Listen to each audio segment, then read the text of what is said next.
Amém, irmãos? Boa noite, todos bem? Vamos à exposição bíblica dessa noite. Vamos salmodiar, Salmo número 8. Salmo de número 8. Lembrando os irmãos que se tiverem alguma dificuldade com a palavra, podem me mandar perguntas. Se tiverem alguma dificuldade no acompanhamento pelo YouTube, dá para dar pause, você continua do mesmo ponto, com um pequeno atraso, não há problema. Você consegue até retroagir, se não ouviu bem uma parte. Veja, de um lado a gente perde porque não estamos congregando pessoalmente, mas de outro nós podemos usar esse revés a nosso favor, para podermos aprender com mais qualidade. Então, às vezes você não ouviu uma parte e não entendeu muito bem, você pode dar pause no YouTube, retroage um pouco, ouve de novo e continua na sequência normal, sem perder nada. Então vamos salmodiar, Salmo número 8 diz assim: Ó Senhor, Senhor nosso, quão admirável é o teu nome em toda a terra, pois puseste a tua glória sobre os céus. Tu ordenaste força da boca das crianças e dos que mamam por causa dos teus inimigos, para fazer calar ao inimigo e ao vingador. Quando vejo os teus céus, obra dos teus dedos, a lua e as estrelas que preparaste, que é o homem mortal para que te lembre deles, e o filho do homem para que o visites?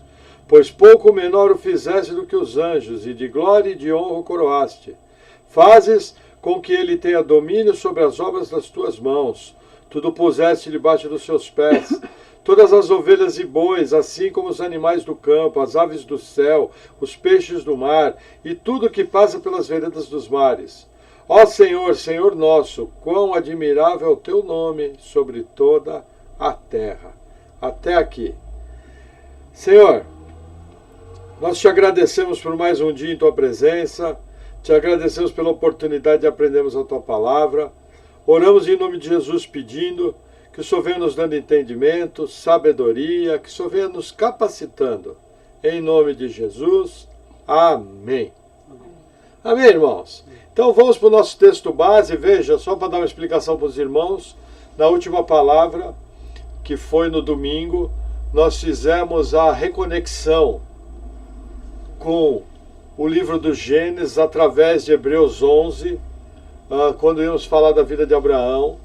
E hoje o que acontece? Para podermos ter uma cronologia saudável, eu vou estar gravando novamente em cima do Gênesis. Por quê? A minha ideia é, às quartas-feiras, estudar o livro do Gênesis. E no domingo, estudar o Novo Testamento. Dessa maneira a gente fica bem concatenado e temos oportunidade de uma maneira organizada render mais. Então, vamos ao livro do Gênesis, capítulo 11. Deixa eu ajeitar aqui a minha colinha, o meu esboço.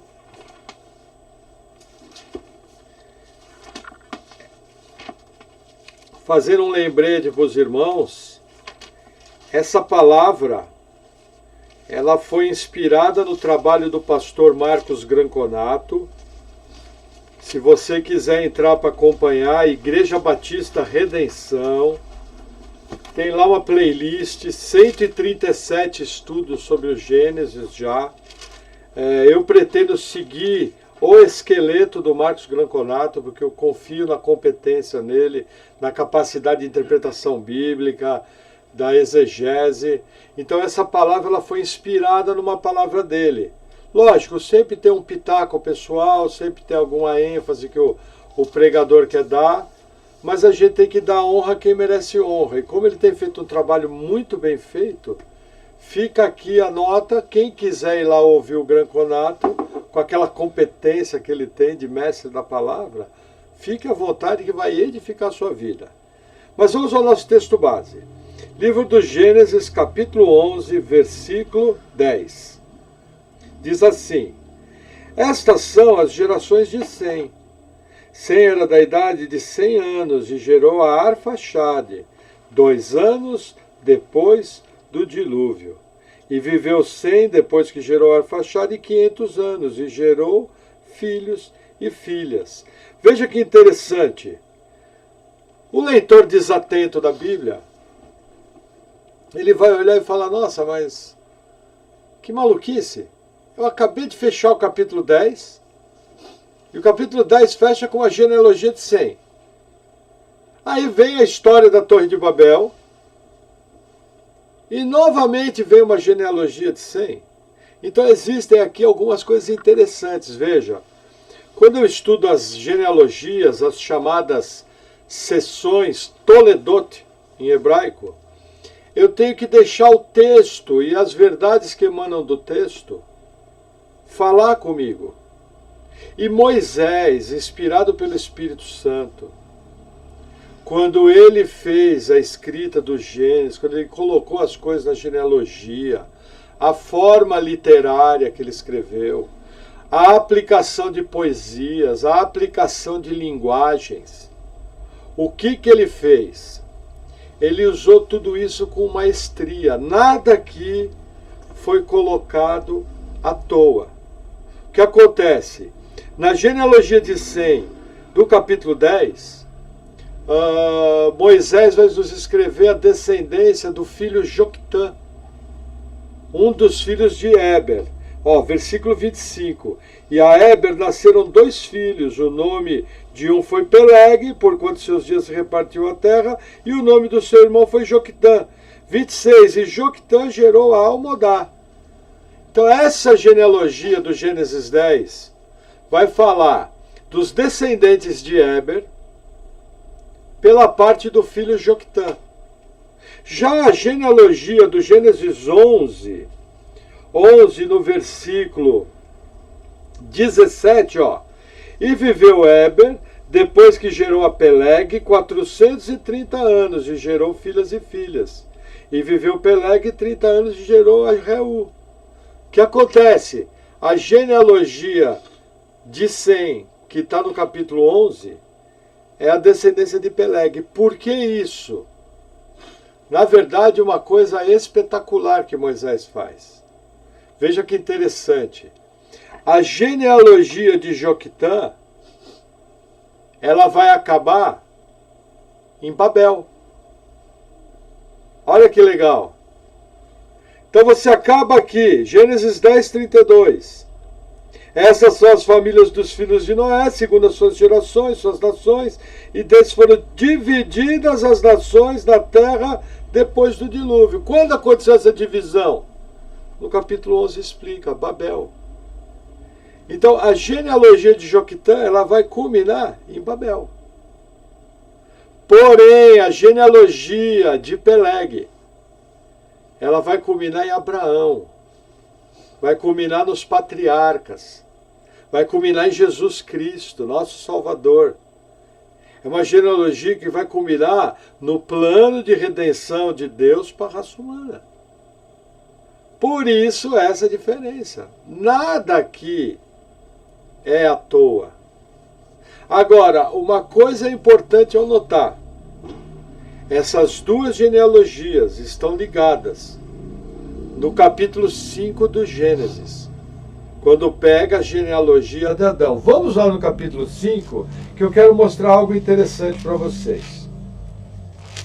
Eu vou precisar de muita calma. Então vamos lá.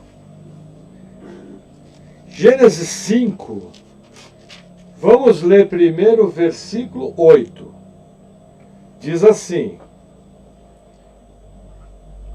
E foram todos os dias de Sete 912 anos, e morreu. Agora vamos ler o versículo 11. E foram todos os dias de Enos 905 anos, e morreu.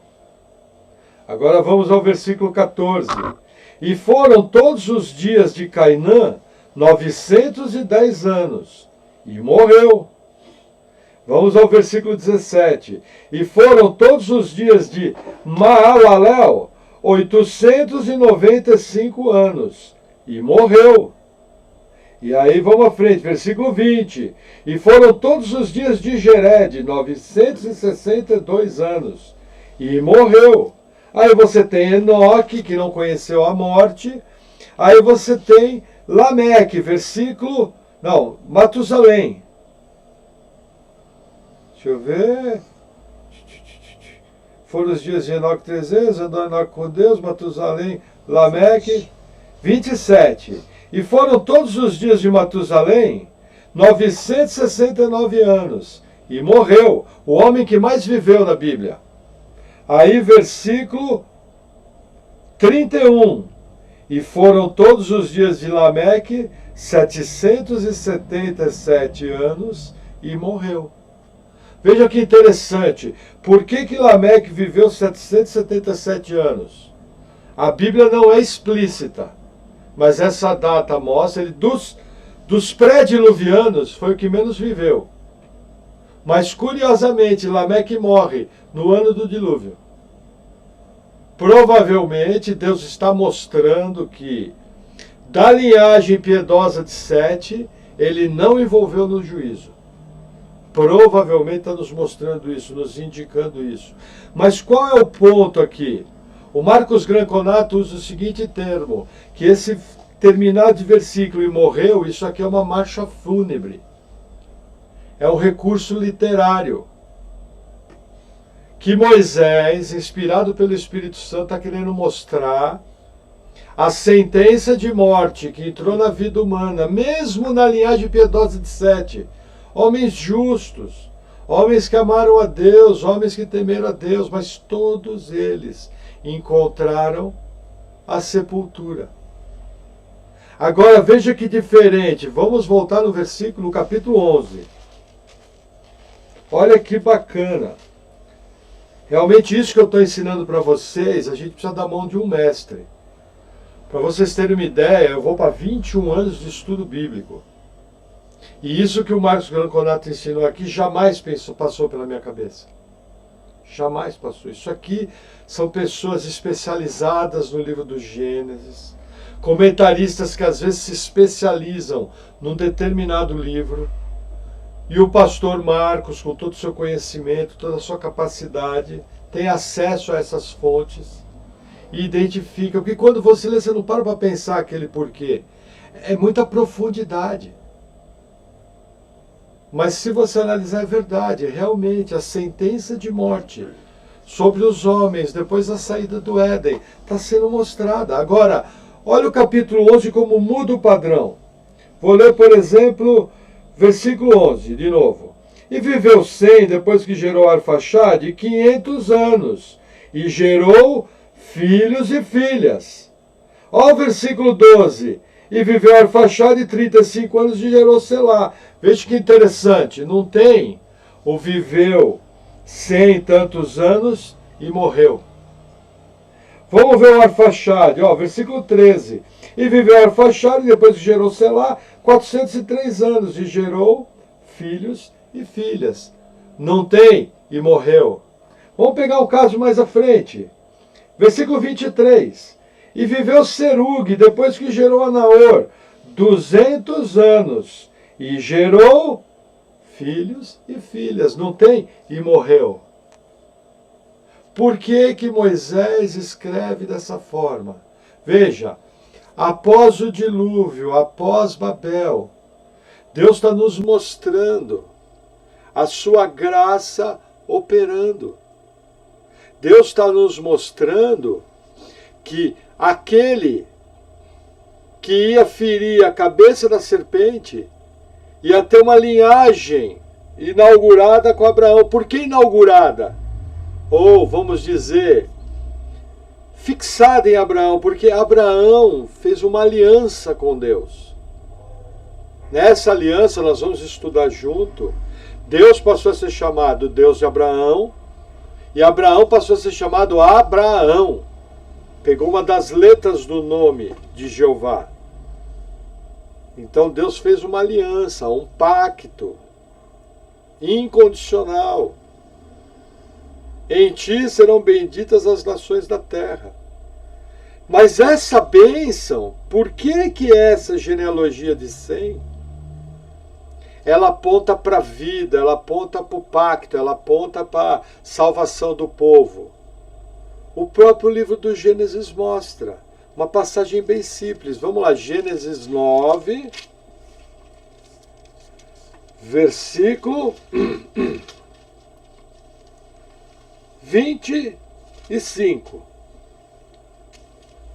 Gênesis 9, 25. Diz assim, ó.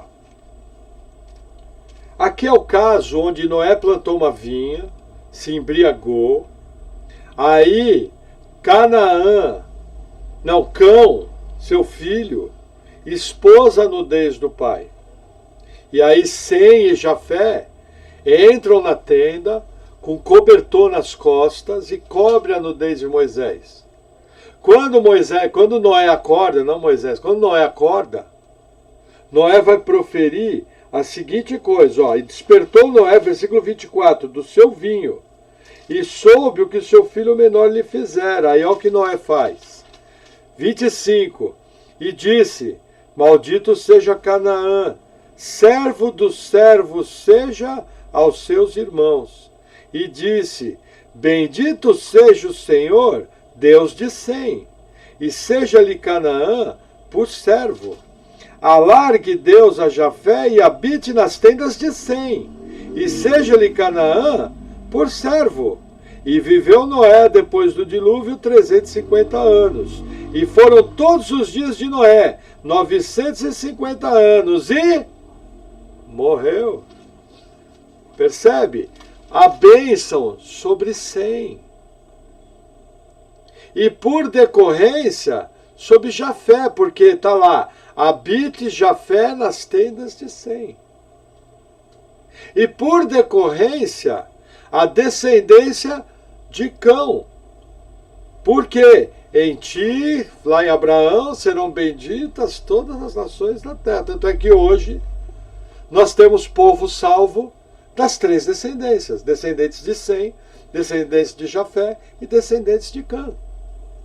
Não existe uma salvação por linhagem. É para todos. Agora, por que eu encontro no capítulo 11 a genealogia de Sem? Para se cumprir a bênção. Agora, existe aqui uma coisa muito interessante. Deixa eu tomar um gole de água. Voltando novamente ao capítulo 11. O que quer dizer Sem? Ou Shem? Quer dizer nome. Shem quer dizer nome. Como é que é seu nome? Meu nome é nome. Aí você pergunta, fala, mas que estranho. Sem nome. Moisés usa mais um recurso literário que é impossível de nós reconhecermos no idioma do português. Esse recurso literário tem um nome, eu anotei aqui. Pera lá.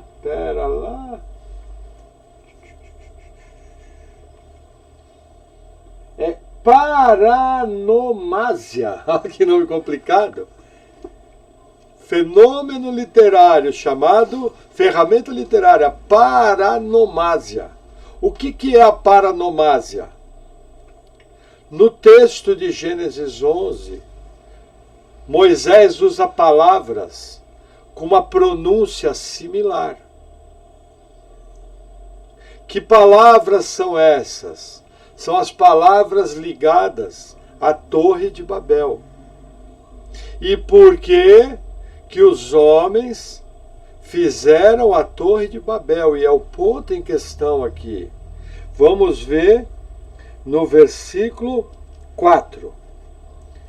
E disseram, eia, edifiquemos nós uma cidade e uma torre, cujo cume toque nos céus, e façamo-nos um nome, para que não sejamos espalhados sobre a face de toda a terra. O que eles queriam fazer? Um nome. A palavra nome, ela também tem uma pronúncia parecida com a palavra céu, em hebraico. E tem mais uma palavra aqui no texto, que agora eu não me lembro, que também tem uma pronúncia parecida com céu. Então qual é o ponto?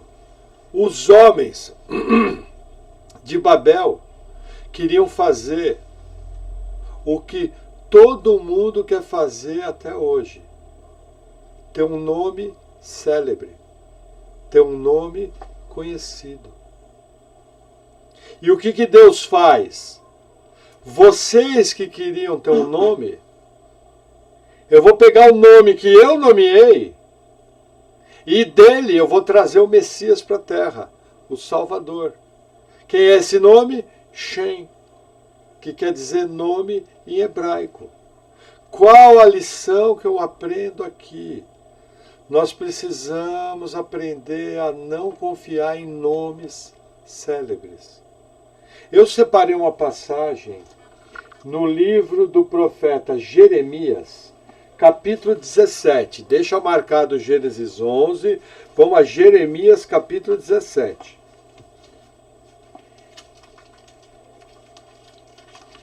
Você vai passar por Salmos, vai passar por Isaías.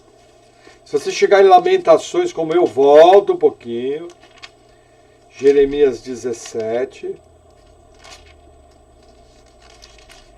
Olha que interessante. Jeremias 17, versículo 5.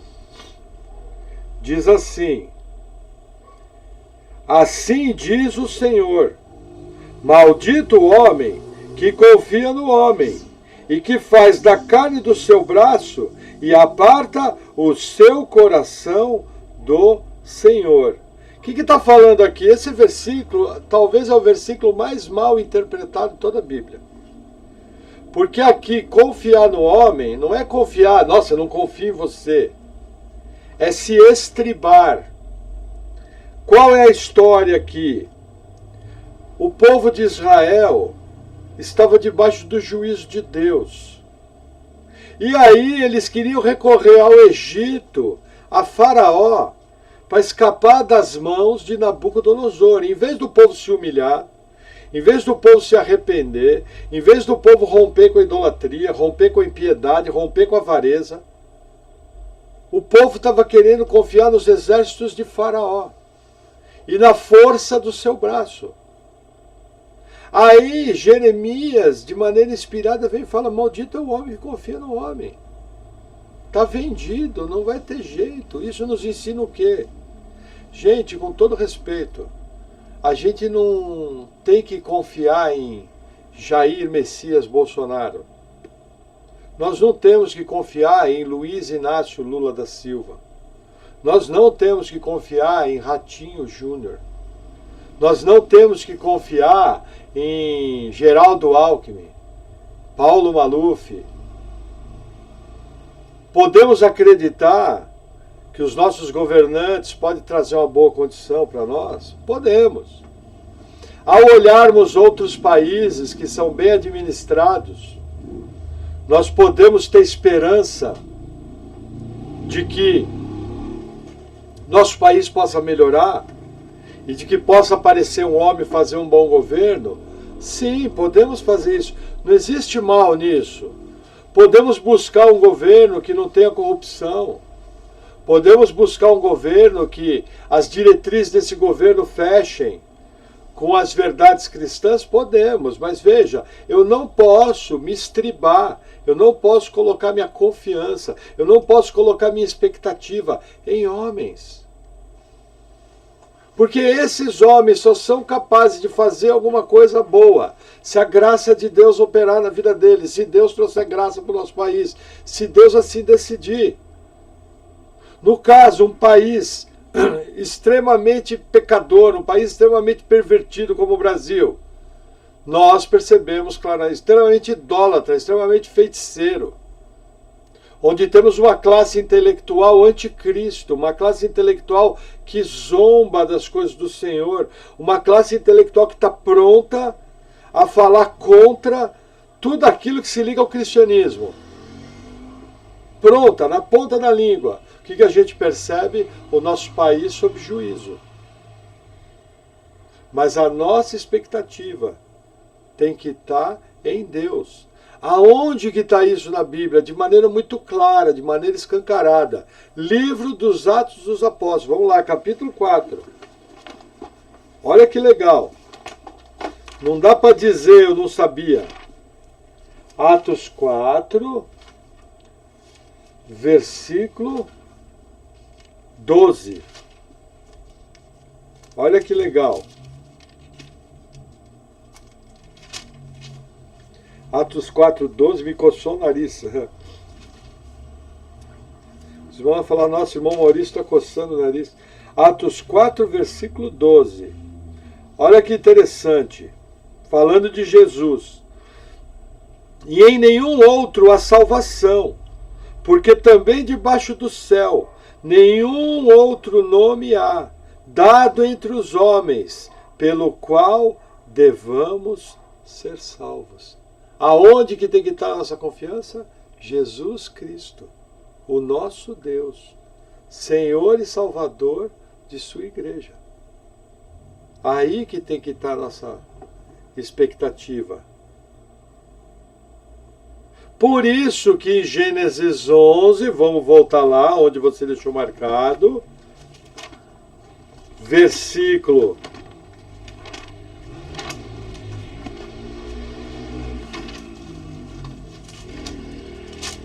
'Não chega. Gênesis 11, versículo 10. Deus começa a genealogia falando do quê? Do nome. Estas são as gerações de Sem. O nome. São essas. Por quê? Porque Deus está falando, eu sou o nome que você tem que confiar.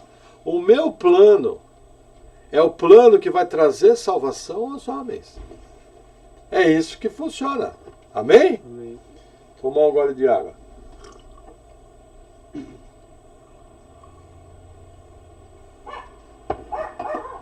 Vamos lá.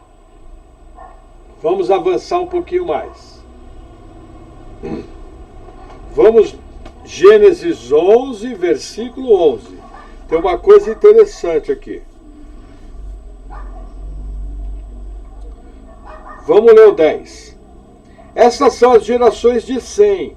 Sem era da idade de 100 anos e gerou a Arfaxade, 2 anos depois do dilúvio. Com quantos anos Sem tinha quando gerou seu primeiro filho? 100 anos. Olha o fenômeno que acontece depois do dilúvio. Versículo 12. E viveu Arfaxade 35 anos e gerou Selá. Versículo 14. E viveu Selá 30 anos, gerou a Éber. Versículo 16. E viveu Éber 34 anos e gerou a Peleg.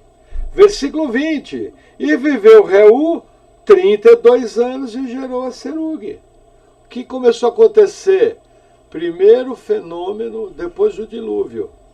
Os homens começaram a procriar mais cedo. Você vê 100 dos patriarcas pré-diluvianos foi o que mais cedo teve filhos, com 100 anos. Só que logo na primeira geração, a geração que nasceu no mundo pós-dilúvio, caiu para 30 anos, 1/3. E olha que fenômeno interessante. Vamos ver lá Gênesis 9. Deixa eu pegar um versículo isolado aqui. Gênesis 9, não, Gênesis 5 tem que ser, estou viajando. Gênesis 5, versículo 27, que eu já li. E foram todos os dias de Matusalém 969 anos. Aí olha que interessante. Gênesis 11.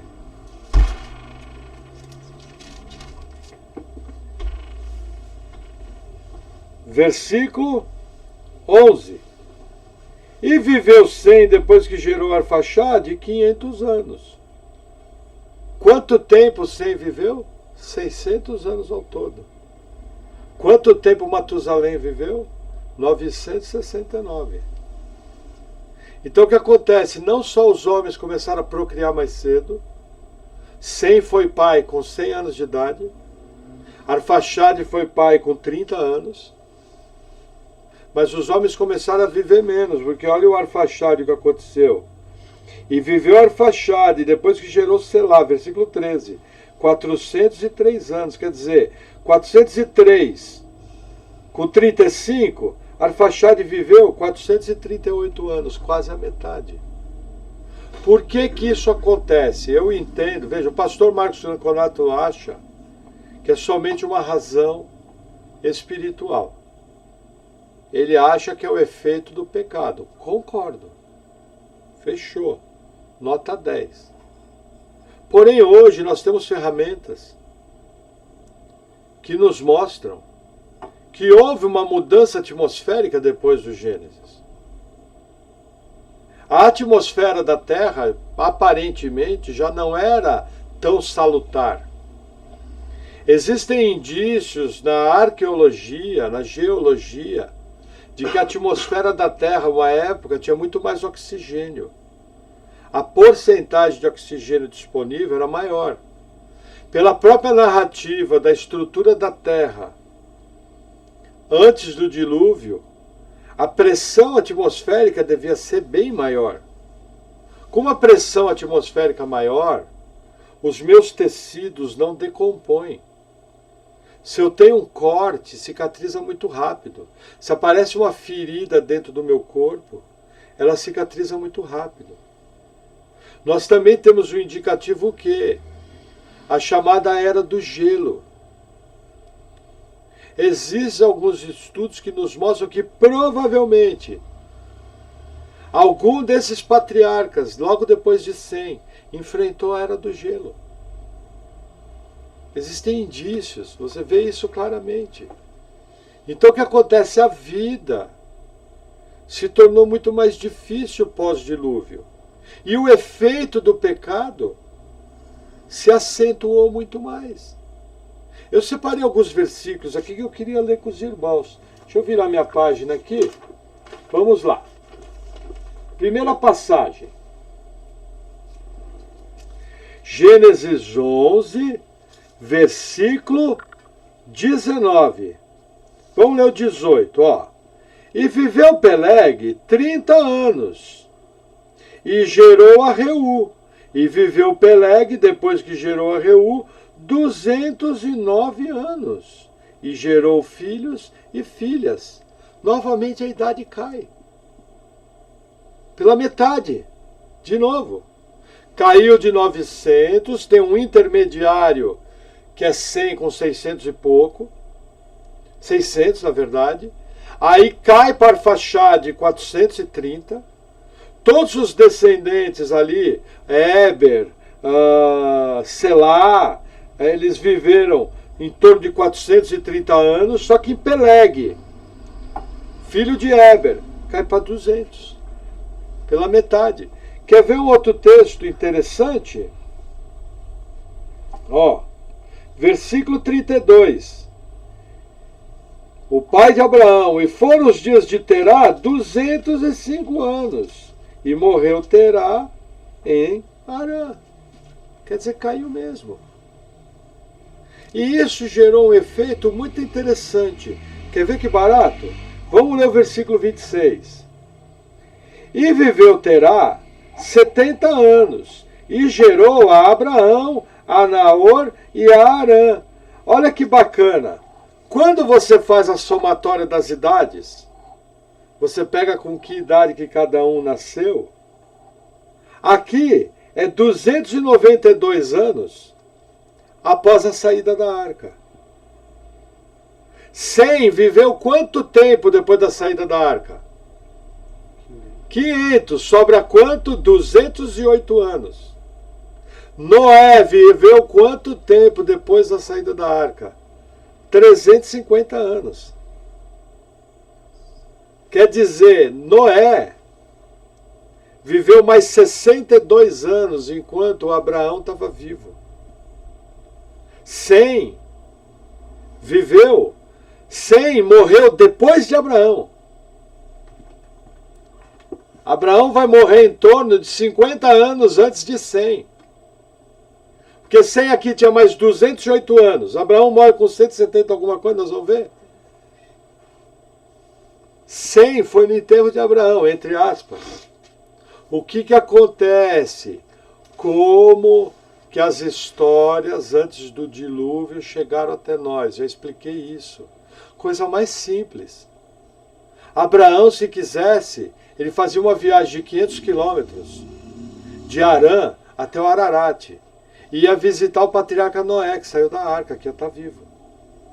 E ele podia sentar cara a cara com Noé, com uma cuia de chimarrão,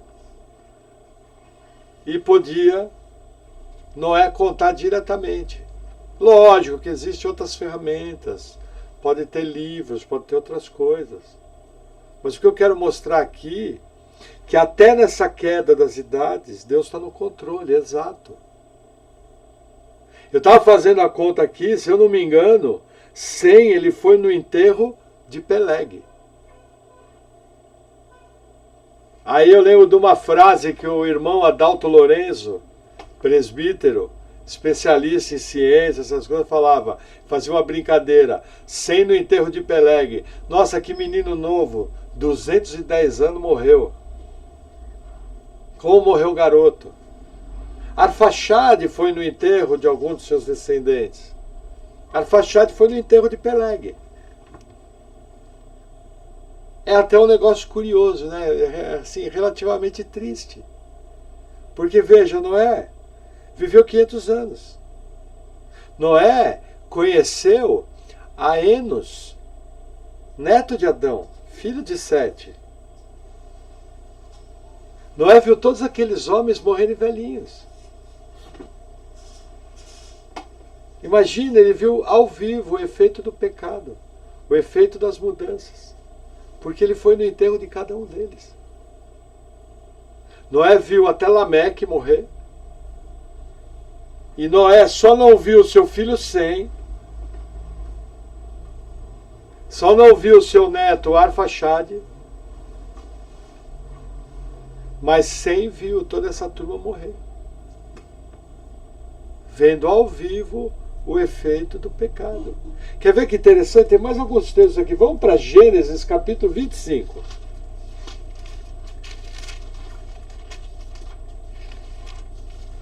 Gênesis 25.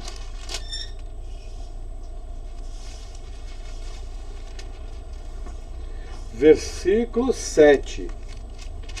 Olha que interessante. Estes são os dias dos anos da vida de Abraão, que viveu 175 anos. Abraão morreu antes que 100. É uma coisa maluca, né? Aí outro texto, Gênesis 25, 16. Olha o que aconteceu com o filho de Abraão. Estes são os filhos de Ismael. Estes são os seus nomes pelas suas vilas, seus castelos, 12 príncipes, segundo as suas famílias. Olha o que aconteceu com Ismael, 17. E esses são os anos da vida de Ismael, 137 anos, e ele expirou. E morrendo, foi congregado ao seu povo. Caiu mais uma vez pela metade. Veja, de Tera, pai de Abraão, cai 30 anos. De Abraão, pai de Ismael, cai quase 70 anos. É um efeito enorme. Quer ver outro texto interessante? Gênesis 35.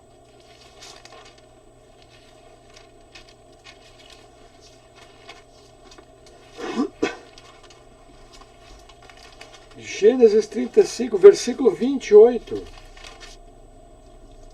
Olha que interessante. E foram os dias de Isaac 180 anos. Isaac viveu 5 a mais que Abraão. Já quase uma exceção na sua época. Quem enterrou ele? Versículo 29. E Isaac expirou e morreu e foi recolhido ao seu povo, velho e farto de dias. E Esaú e Jacó, seus filhos, o sepultaram. Os 2 filhos sepultaram ele. 180 anos de idade. Tudo isso aqui, gente, é livro do Gênesis. Um pouquinho mais, Sem no enterro de Ismael E se ele tivesse vivido mesmo que Noé, ia no enterro de Isaac. Imagina a longevidade. Já pensou que bacana? Vamos agora fazer uma conjectura. Vamos supor que Sem conheceu Abraão. E tinha relacionamento com Abraão. No dia do enterro de Abraão, vamos supor que Sem foi.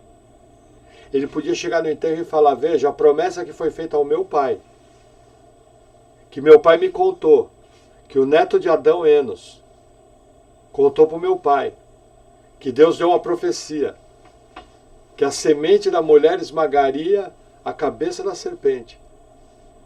Esse homem que está nesse caixão, vamos imaginar que Sem estava pregando no culto fúnebre de Abraão. Deus fez uma aliança com ele. Esse homem aqui, o nome do nosso Deus, Jeová, é o Deus de Abraão. Esse homem aqui, nele são benditas todas as famílias da terra. Esse seria o culto fúnebre, se fosse realizado por Sem, no funeral de Abraão. Quando a gente conta dessa maneira, eu tenho a impressão que cai a ficha. Você consegue ver os links, você consegue ver as conexões. Você percebe a mão do Deus Todo-Poderoso regendo tudo. Inclusive a queda das idades. Eu entendo que a melhor explicação da queda das idades é uma junção das duas. É o efeito do pecado, porém a ferramenta que Deus usou para que esse efeito se manifestasse mais rápido foi as mudanças atmosféricas na Terra. E a coisa fica mais séria. Quer ver que interessante? Gênesis 47. Nossa, fui para Êxodo. Gênesis 47, versículo 9. Diz assim: E Jacó disse a Faraó, os dias dos anos das minhas peregrinações são 130 anos. Poucos e maus foram os dias dos anos da minha vida. Olha o que Jacó vai falar. E não chegaram aos dias dos anos da vida de meus pais, nos dias das suas peregrinações. Quando Jacó chega no Egito, ele chega com 130 anos de idade. E Jacó vai morrer com que idade? Gênesis 47, versículo 28. E Jacó viveu na terra do Egito 17 anos. De sorte que os dias de Jacó, os anos da sua vida foram 147 anos. Uma vida relativamente longa. Desse grande patriarca. Eu gosto de Jacó. Acho muito legal Jacó. Mas você vê, ele mesmo fala, meus dias não chegaram dos meus pais.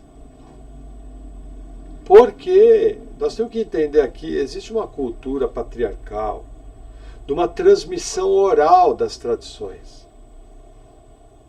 Coisa mais normal eram os mais velhos contarem as histórias dos mais novos.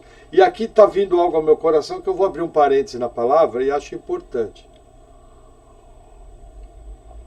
Hoje em dia não, isso tem 50 anos. Existe uma coisa maldita chamada conflito de gerações. O que é o conflito de gerações? O filho abaixo de 20 anos de idade não consegue se relacionar com o pai de 45 anos de idade. Porque pensa diferente, briga, o filho tem que ser rebelde. Gente, isso é maligno. Em todas as culturas, coisa mais comum era o pai sair caçar com o filho. Ensinar as técnicas de caça, ensinar as técnicas de navegação, ensinar as técnicas de acampamento. Ensinar todas as coisas. A coisa mais comum que tinha era o avô sair numa missão com o filho e sair numa missão com o neto. E um aprendia com o outro. E chegava à noite, não tinha a porcaria da internet, nem a porcaria da televisão. Sentava-se em volta numa fogueira e se contava as histórias das tribos, se contava as histórias dos antepassados. E todo mundo se relacionava bem, se relacionava com honra. Você tinha uma fonte de informação limpa, fiel e prática daquilo que funcionava ou não funcionava na vida. A Bíblia mantém isso. A Bíblia mostra que os mais jovens têm que buscar conselho sábio com os mais velhos. Isso é uma coisa bíblica, é uma cultura. Essa história de conflito de gerações não deve acontecer numa casa cristã. Se aconteceu, alguma coisa está errada. De algum lado o pecado entrou, às vezes entrou por um filho longe da fé, ou um filho que aceitou um pensamento. Por isso, tem uma coisa que eu gosto do pastor Paulo Júnior. Não existe culto de jovens na igreja dele. Existe culto de sábado à noite. Qual a idade? De 8 a 88 anos. Tem que ter essa de culto de jovens. Culto é culto. Os elementos da palavra para um culto de um adulto de 60 anos é o mesmo elemento para um culto de um adulto de 40 e o mesmo elemento para um jovem de 20. Única coisa que muda para crianças e adolescentes. Mas por que muda? Porque a capacidade intelectual deles é diferente. Existe um princípio na Bíblia onde as mulheres mais velhas ensinam as mais novas, onde as mulheres mais velhas educam os filhos. Por quê? Porque a mulher tem uma unção, uma capacitação sobrenatural para fazer isso. Não é o homem, é a mulher. Se você me pegar contando uma história, a primeira coisa, quando chegar no quarto, falar: senta aí, menino, eu vou contar uma história para você. Quando vem a mulher contando, ela conta com graça. Apesar que eu até que sou bom contador de história, eu contava umas histórias bacanas até. Mas com os filhos um pouco mais velhos. Dava uma floreada, tal. Bacana, mas não pode haver conflito de geração. Está errado. Isso aí é maligno. Nós não podemos aceitar tal coisa nos nossos lares. Amém? Mas voltemos às nossas idades. Mais 2 textos. Gênesis capítulo 50. Versículo 20. Vamos lá. Palavras de José. Vós bem intentastes mal contra mim, porém Deus o intentou para bem, para fazer como se vê nesse dia, para conservar muita gente com vida. Palavra de José. O que José está falando? Eu não morri até hoje, não houve nenhum dano que vocês fizeram, porque Deus me conservou com vida. Quem sustentou a vida de José? Deus. Mas olha com quantos anos José tinha quando morreu. Versículo 26. E morreu José da idade de 110 anos, e o embalsamaram, e o puseram num caixão no Egito. Só que José morreu profetizando. Olha o 25 que diz: e José fez jurar os filhos de Israel, dizendo: certamente vos visitará Deus, e fareis transportar os meus ossos daqui. Quando eles saíram do Egito, levaram os ossos de José. Uma coisa bem interessante. E para encerrar, texto clássico, Salmo 90. Um dos salmos preferidos do irmão Maurício. Versículo 9. Diz assim, Salmo 90. Versículo 9. Pois todos os nossos dias vão passando na tua indignação. Passamos os nossos anos como conto que se conta. Os dias da nossa vida chegam a 70 anos. E se alguns, pela sua robustez, chegam a 80 anos, o orgulho deles é canseira e enfado, pois cedo se corta e vamos voando. Para quanto caiu? Vamos comparar, irmão Lameque, 777 anos, 10 vezes menos, entre 70 e 80 anos. Hoje se vive um pouco mais, mas é 90 anos. O homem tem um sonho de querer se misturar às máquinas e querer aumentar sua longevidade. Não vai. Não vai. Porque a Bíblia colocou assim, o máximo que o homem vai conseguir é viver uns 120 anos, que é, veja, sem antibiótico, sem remédio, Sem recurso científico nenhum, Moisés viveu 120. José viveu 110. Olha que José tinha bastante recurso, hein? Egito é Egito. Egito tinha muita tecnologia. A técnica de embalsamamento, até hoje não se sabe a fórmula que fazia as múmias. Mas assim, não vai passar disso. Por quê? Porque foi definido por Deus. Aonde foi definido por Deus? Vamos voltar a ler esse texto, voltar lá. Gênesis capítulo 6.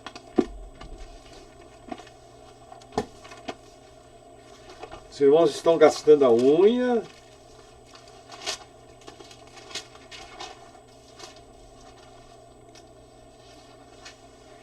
Vamos lá. Deixa eu achar aqui o versículo. Versículo 3. Então disse o Senhor: não contenderá o meu espírito para sempre com o homem, porque ele também é carne. Veja, o poder de vida do espírito que sustenta o homem. É a graça de Deus que nos mantém vivos. Mas olha o que o texto fala. Porque ele também é carne, porém os seus dias serão 120 anos. Eu pergunto, vai ser possível alguém viver o mesmo tanto que Abraão? Minha interpretação, se a interpretação do versículo estiver correta, ao pé da letra, não. O máximo que o homem vai conseguir é viver 110, 120, vai 130 anos, que passa um pouquinho para baixo, um pouquinho para cima. Morreu ali porque Deus assim definiu. Amém? Efeitos do mundo pós-diluviano. Vamos voltar em Gênesis 11. Deixa eu voltar minha colinha aqui. Vamos seguir. Ah, não, eu tenho que voltar aqui. Estamos caminhando, está rendendo bem a palavra. Vamos lá.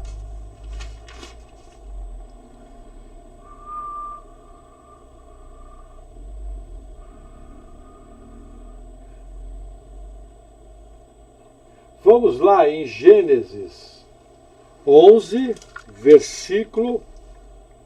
Vou fazer uma leitura expositiva a partir do 13. E viveu Arfaxade, depois que gerou Selá, 403 anos, e gerou filhos e filhas. E viveu Selá 30 anos, e gerou Éber. E viveu Selá, depois que gerou Éber, 403 anos, e gerou filhos e filhas. E viveu Éber 34 anos, e gerou Peleg. E viveu Éber, depois que gerou Peleg, 430 anos, e gerou filhos e filhas. E viveu Peleg 30 anos, e gerou a Reu. E viveu Peleg, depois que gerou a Reu, 209 anos, e gerou filhos e filhas. E viveu Reu 32 anos, e gerou a Serug. E viveu Reu, depois que gerou a Serug, 207 anos, e gerou filhos e filhas. E viveu Serug 30 anos, e gerou a Naor. E viveu Serug, depois que gerou a Naor, 200 anos, e gerou filhos e filhas. E viveu a Naor 29 anos, e gerou a Terá. Quem é Naor? O avô de Abraão. É ele que vai gerar, filho de Serug. 25. E viveu Naor, depois que gerou a Terá, 119 anos, e gerou filhos e filhas. Com que idade morreu Naor? 119 com 29, 138 anos morreu Naor. 70 anos a menos que o seu pai. Muita diferença. Para vocês terem uma ideia, o seu pai e o seu avô foram no seu enterro. Por quê? Porque, Serug foi pai com 30 anos e Reu foi pai com 32. Dá 62 anos. Ele viveu 70 e pouco a menos. Os dois foram no enterro dele. Uma queda abrupta. Não sabemos por quê. A Bíblia não nos explica o porquê que ele morreu tão cedo. Porque olha o que vai acontecer. Versículo 26. E viveu Terá 70 anos, e gerou Abraão, a Naor e Arã. Aqui acontece um fato interessante. Terá é o único dessa geração que demorou para ser pai. Mais que o dobro. Todos os outros na faixa de 30 anos. Terá 70. Não sabemos por quê. Não tem explicação. Aí continua, versículo 27. Essas são as gerações de Terá. Terá gerou Abraão, e Naor, e Arã. E Arã gerou a Ló. E morreu Arã, estando seu pai Terá ainda vivo, na terra do seu nascimento, em Ur dos caldeus. Olha que interessante. E tomaram Abraão e Naor mulheres para si. O nome da mulher de Abraão era Sarai, e o nome da mulher de Naor era Milca, filha de Arã, pai de Milca e pai de Iscá. E Sarai foi estéril, não tinha filhos. Olha que interessante. Sarai não tinha filhos. Versículo 31. E tomou Terá a Abraão, seu filho, e a Ló, filho de Arã, filho de seu filho, e a Sarai, sua nora, mulher de seu filho Abraão, e saiu com eles de Ur dos caldeus, para ir à terra de Canaã. E vieram até Arã, e habitaram ali. E foram os dias de Terá, 205 anos. E morreu Terá em Arã. Veja que interessante. Primeiro ponto aqui, não se sabe por quê. Existe muita especulação. Eu já vi alguns estudos mostrando como é que era a vida em Arã, mostrando como era a vida em Ur dos Caldeus. A melhor explicação que eu entendi foi o seguinte: um grande império vinha fazendo guerra da região do Iraque no sentido da Mesopotâmia. E vinha conquistando várias terras. Inclusive passou por Elão, que nós estudamos na última palavra. Provavelmente o que aconteceu foi o seguinte: Terá, quando viu que a guerra estava se aproximando, ele percebeu os sinais e ele fugiu mais para perto da terra de Canaã. Uma distância grande, se eu não me engano, entre 500 e 1000 quilômetros. Outro detalhe. Qual era o nome do filho de Terá que morreu? Arã. Qual era o nome da cidade que eles foram? Arã. Era coisa muito comum naquelas culturas, uma cidade levar o nome de uma divindade que era adorada. O livro de Josué nos mostra que a família de Abraão era idólatra. Se não me engano é Josué 24. Quando Josué fala, eu não sei quem vocês vão escolher, mas eu e minha casa serviremos ao Senhor.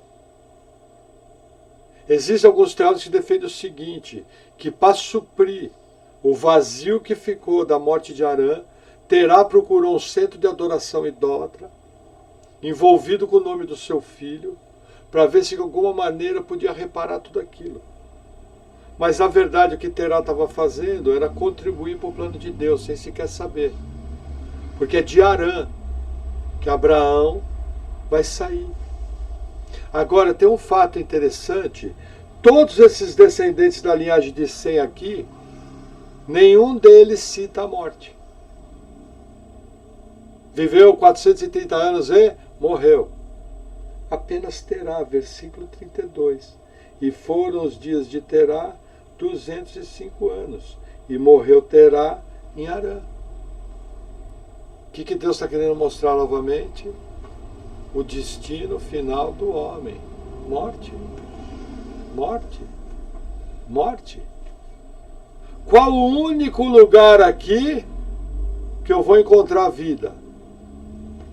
Qual o único ponto aqui que eu vou encontrar vida? Só tem um ponto aqui que eu posso encontrar vida. Abraão, o pai da fé. Aquele que ia ser o pai de muitas nações.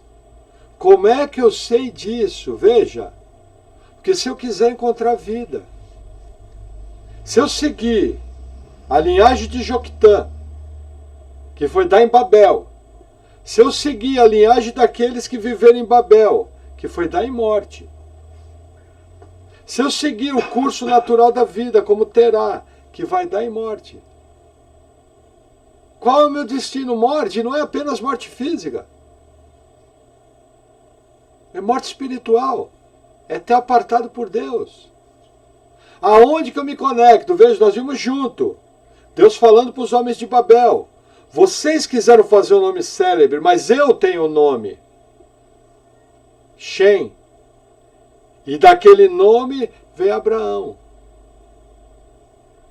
Marcos Croconal estava falando que teve pessoa que, lendo essas genealogias, os olhos dela se abriram, a pessoa, nossa, eu vou morrer. E deu desespero da pessoa, que a pessoa foi salva. Vê se eu parar para pensar quando eu leio isso aqui. Deus está trazendo de maneira numa cruz. Você pode viver 1000 anos, mas você vai morrer. Você pode viver 600 anos, mas você vai morrer. Você pode viver 500 anos, 400 anos, mas você vai morrer. Você pode viver até um absurdo para os dias de hoje de 230 anos, 250 anos, mas você vai morrer. Qual a única maneira de me livrar disso? A Bíblia nos mostra isso, lá no Novo Testamento. Li carta de Paulo aos Gálatas, capítulo 3. Quanto tempo temos de pregação? 1h01. Gálatas, capítulo 3. Veja, o texto é bem conhecido, é um texto manjado, mas eu vou confessar uma coisa para vocês. Quando o Marcos Ronconato, eu ouvi ele pregando, e pregou isso aqui, fazendo essa conexão, aquilo me encheu de alegria. E esse versículo que a gente vai ler ganhou uma vida que antes não tinha. Eu nunca tinha visto esse versículo por esse prisma. Porque veja, lá no Gênesis é só morte, morte, morte, destruição, dilúvio, juízo. Só isso. Babel, só coisa errada. Só tem uma coisa boa lá.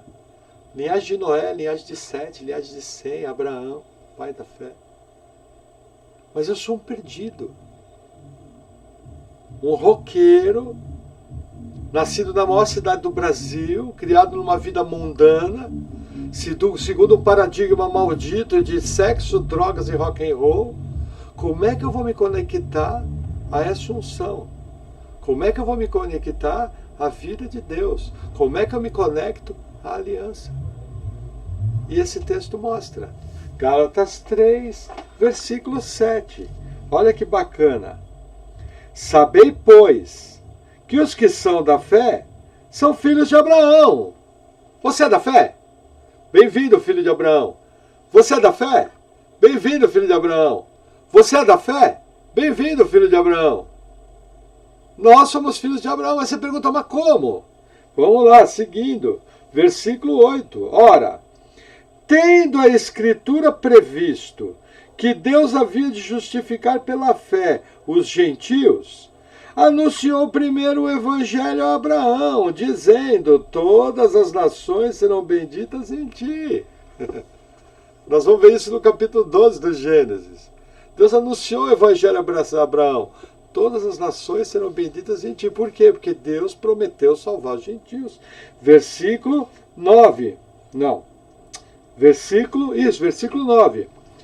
De sorte que os que são da fé são benditos com o crente Abraão.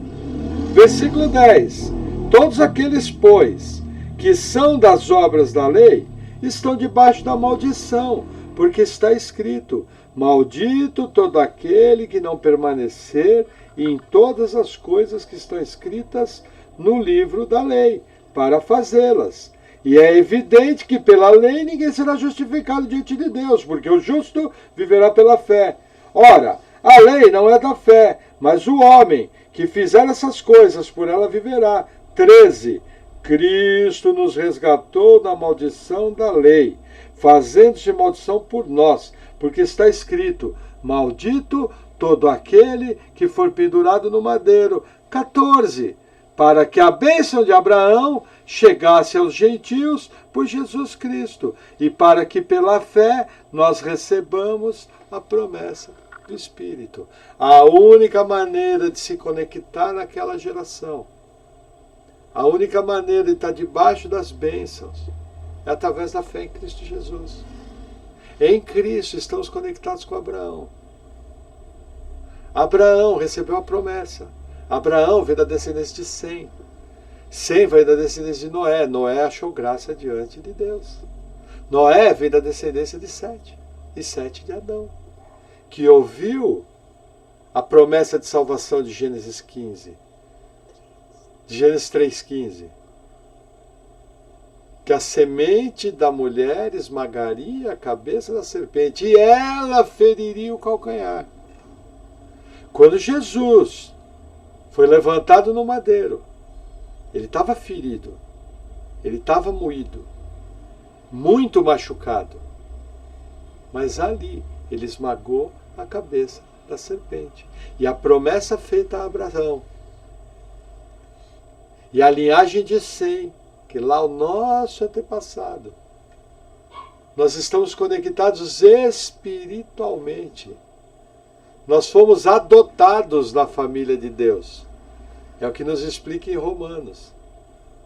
Fomos adotados.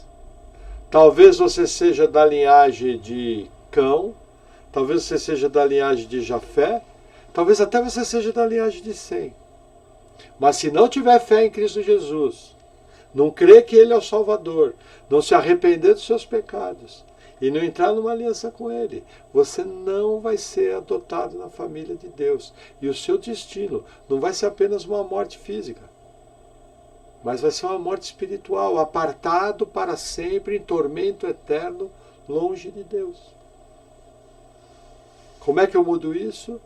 Pela fé em Cristo Jesus. Amém? Amém. Vamos orar? Amém.